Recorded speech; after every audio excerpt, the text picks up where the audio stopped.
Hey, Trigger Wolf here. I apologize for this avant-garde type of video, but I woke up this morning to like 100 tweets from Metal Gear Online. They have announced the patch 1.01. So I figured that I'd kind of go through the patch notes and give my thoughts, my ideas, and just let's see what's going on with this. First thing, auto matching. You will now be matched with players of similar level to your highest character level. I thought that was already like that. Oh, your highest character level, of course. So if you have a level 1 character and a level 37 character, your level 1 character will now get matched with the level 37s. I guess that's pretty cool. That's always people to play with. I apologize for the vehicles going by. It's apparently rush hour, 4 o'clock. It is now less likely to join a host with poor network connection. Oh, thank you, MGO, because you know we've all been there. You join a match and somebody can like see you from across the map, and that's sort of annoying. Mission adjustments. The game will now end once all teammates are stunned or tranquilized in Cloak and Dagger. I'm not sure about this. Does that mean you can't wake up a stunned or tranquilized person anymore? Because you couldn't do that in TeamSneak in Metal Gear Online 2. You could literally just sit there and tap on them all day and they won't wake up. So I wonder if they're bringing that back. I hope they do, actually. That was actually kind of interesting, kind of important to have. Let's see. Loadout, equipment, and adjustments. The E-Locator will now be available for their Scout class only. So that means there will be significantly less enemy locator spam from everybody because only the Scouts can have them. This will be important later on. Just know that there will likely be a whole lot less of E-Locator spams. That's good. Machine guns and launchers will now only be available for the Enforcer class. I think that goes without saying. That's how it should be. Likewise, shotguns will now only be available for the Infiltrator class. Yeah. I don't know if I agree with that so much. I think the Scout does need some sort of up-close shotgun thing. I don't know what that noise is, but hey, whatever. This is a new thing I'm trying. As a result of these changes, custom loadouts will be initialized during the maintenance period following the update patch, which isn't going to be this week, probably not even next week. It's going to be sometime in November. Oh, excuse me. Character ability adjustments. Overall movement speed will be increased. Great. That's definitely important. I know I hate running at a snail's pace when I have my sniper rifle, because apparently the sniper rifle weighs a ton. Mobility has been rebalanced to allow faster traveling between objectives. Oh, thank you. Now it doesn't take a half an hour to get from one point to another. Infiltrators will have health and stamina decreased. As they should. They're kind of like the bare bones class. They're meant to be a little bit hard to play. Enforcers will have health and stamina increased. I just hope that headshotting them is still a headshot and it's a one-shot takedown. If it's not, it's kind of lame. Scouts will have health increased. Thanks. I'm tired of losing firefights up close. Scouts will be able to mark targets more quickly while using binoculars. Does that mean we just have a built-in Intel 1? Because I play a Scout. I like playing Scout. I think it's fun. Let me see. Weapon adjustments. Firing sway from machine guns will be reduced, which means every machine gun will fire like a laser. And when they say machine guns, they mean the light machine guns that Enforcers get.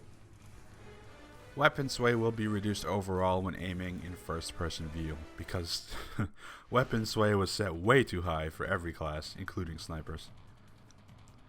Damage inflicted by Walker Gear's Gatling gun will be reduced. I don't know how useful that is, but, you know. I guess now you can survive a Walker. It's still going to take an extra bullet or two to kill you, though. Walker Gears and anti-aircraft will now take more damage from certain weapons. Does that mean small arms fire? I wonder if that means small arms fire. Damage value of the Isando RGL 220, or 220 rather, will be significantly reduced, as well as the ammo. I guess that means that Enforcers can't sit there and spam sleep grenades on one person until they go to sleep, or a group of people, I guess. Reduced ammo count. Oh wait, I said that already. Max carry for enemy locator, stun grenades, sleep grenades will be reduced. Thanks. Please, no more stun grenade spams. It's so blinding, like actually blinding to like the players, and annoying. The throwing arc of the empty magazine will be invisible to enemies. In addition to that, the noise radius made by empty magazines when they land will be expanded, which means you'll be able to throw an empty magazine. The enemy won't know where it's coming from because it'll be invisible to them, and it'll cause a big smoke spot on your map. That is the big red noise thing on the map. That's great. I think that's cool. Maximum carry amount for cardboard box will be increased. Does that also increase our weight? Because if it does, I don't know about that one. Ooh, stealth camo. Now we're getting into things here.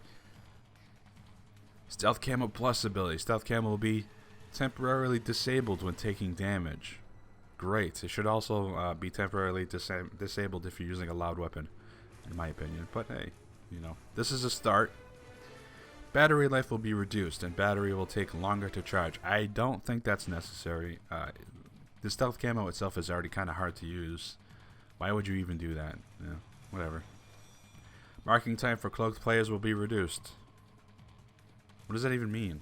Like, I couldn't mark any stealth players before. I can see them just fine, but I couldn't mark them. Cloaked players detected by NVGs will be marked in standard marking time. Oh, that's great. It's actually good. I like that. It means if I have my NVGs on and I'm just staring at them with the in-scope, they'll show up as marked. I can already see that there's this rock, paper, scissors thing going on where infiltrators are scissors, scouts are... Wait. Scouts are scissors, infiltrators are paper, and enforcers are the rock. One class will be weak to another class. CQC adjustments! Now this is the thing that hopefully brings it back to Metal Gear Online 2.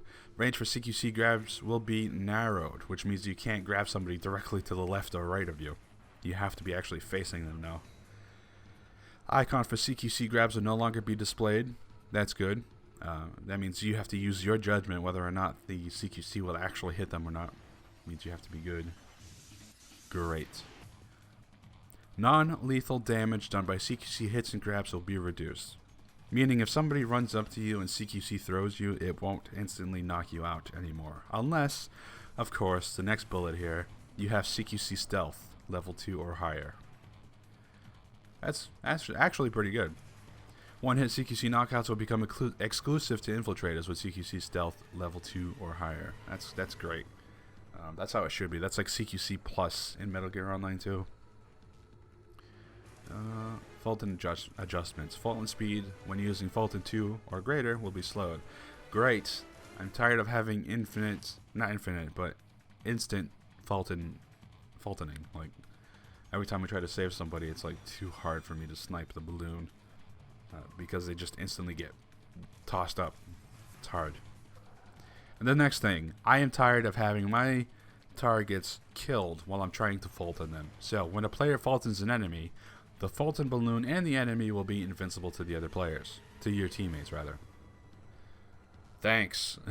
This is exactly what you need, but I can already foresee a problem of kind of like an invincibility time after the balloon gets shot down or something. Buddy system adjustments. Time for some fixes here because this is just a pain in the ass to get working.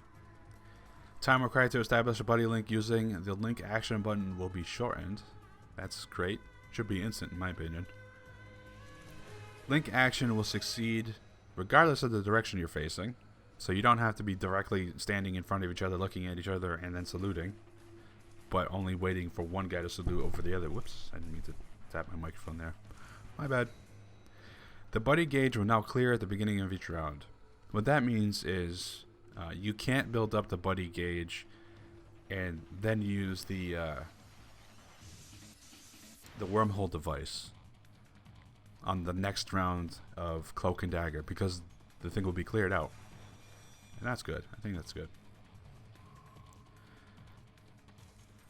Other adjustments. Search filters in the select match will now be saved, thankfully. I'm tired of having to reset my damn options every time. And the countdown time on the spawn screen has been extended from 10 seconds to 15 seconds.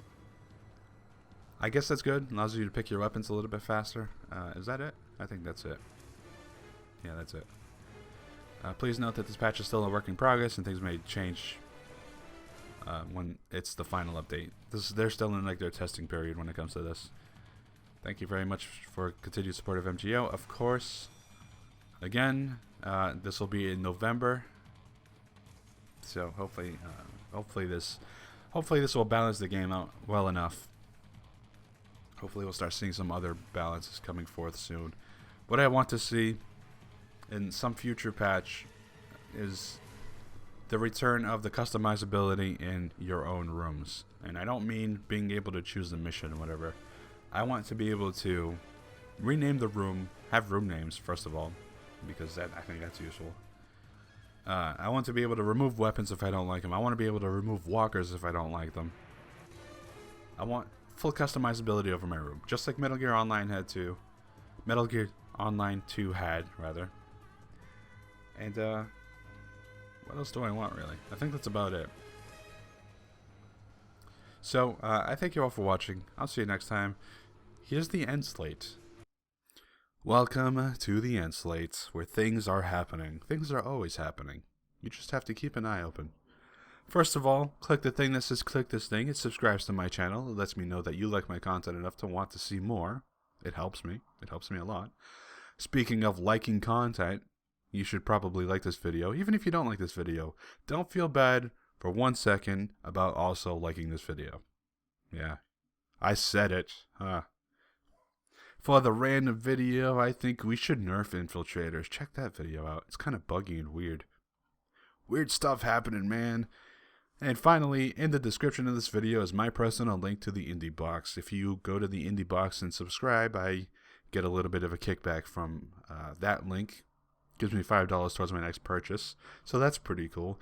The TheIndieBox, if you don't know, they create collector's edition versions of indie games. The last one I got was Towerfall Ascension.